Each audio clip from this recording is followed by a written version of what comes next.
nous ont causé des problèmes au match aller, ils nous ont surpris. C'est vrai qu'on pouvait se poser des questions après la retraite internationale de joueurs comme Zlatan ou comme Kim Kallström, mais il y a une nouvelle génération, un champion d'Europe, espoir, qui a pris le relais, qui a amené beaucoup de fraîcheur dans cette équipe, et c'est vrai que c'est une équipe qui est très bien organisée, mais également qui sait jouer vers l'avant, qui sait aller chercher haut, qui sait aller presser. Ils ont des joueurs qui peuvent faire la différence également, comme Forsberg ou d'autres. Donc comme je l'ai dit, demain, il va falloir être présent, bien présent dans le combat déjà, et puis ensuite mettre en place notre jeu, et surtout être acteur dans ce match qui, comme j'ai dit, s'annonce difficile. Hello, Hugo. The Swedish team captain Andreas Granqvist said today that they deserved at least a draw last time you met. Do you agree with that? And what did you learn from the Swedish team last time you met? En français. C'est vrai que le match aller avait été très disputé. On avait eu également de la réussite sur les buts marqués. Ils nous avaient causé beaucoup de problèmes, notamment par leur rapidité, leur fluidité dans leur jeu. Et également, il se dégage dans cette équipe suédoise une force collective. C'est vrai que par le passé, elle pouvait peut-être un peu plus se reposer sur le talent d'un très grand joueur comme Zlatan, mais aujourd'hui c'est un petit peu différent. Et je vous assure que dans nos têtes, on s'attend vraiment à un match difficile, qui sera très important et qui comptera que ce soit pour la Suède ou pour la France dans cet éliminatoire. Didier Deschamps. Le micro, Pierre Niguet, s'il te plaît. Pierre, voilà, s'il vous plaît.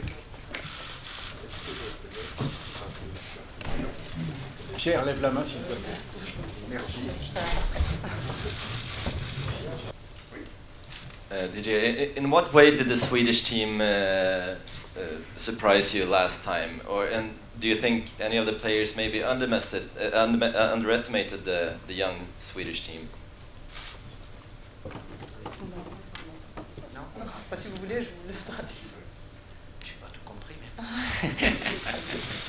Quel joueur vous avez le plus surpris la dernière fois? Cette équipe suédoise, évidemment, elle a évolué avec l'arrêt de la carrière internationale de Zlatan. Elle se repose encore plus sur un collectif bien huilé.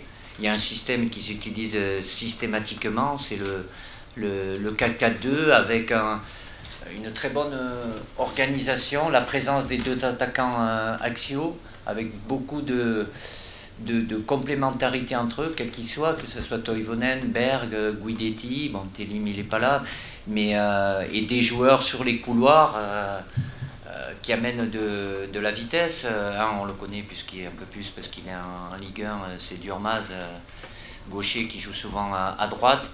Le joueur qui est capable de faire des étincelles, de créer des décalages, c'est Forsberg, qui est dans un registre différent parce qu'il a de la percussion, il a de la vitesse, il a une bonne frappe de balle, et c'est pas le match aller qui va me faire dire le contraire, qui a une influence. Voilà, c'est une équipe solide athlétiquement, qui connaît bien son football, qui le récite, qui abuse peut-être un peu moins des longs ballons, même si la présence des deux attaquants axiaux favorise ce jeu-là. C'est une équipe qui essaye et qui fait en sorte de construire en partant de derrière. Donc voilà, même si sur les derniers matchs, il y a les joueurs qui ont changé au poste, mais l'animation est restée la même. Et le dernier match qu'ils ont fait, même s'il y a eu énormément de changements au Portugal, ils ont été gagnés quand même au Portugal. C'est qu'un match amical, mais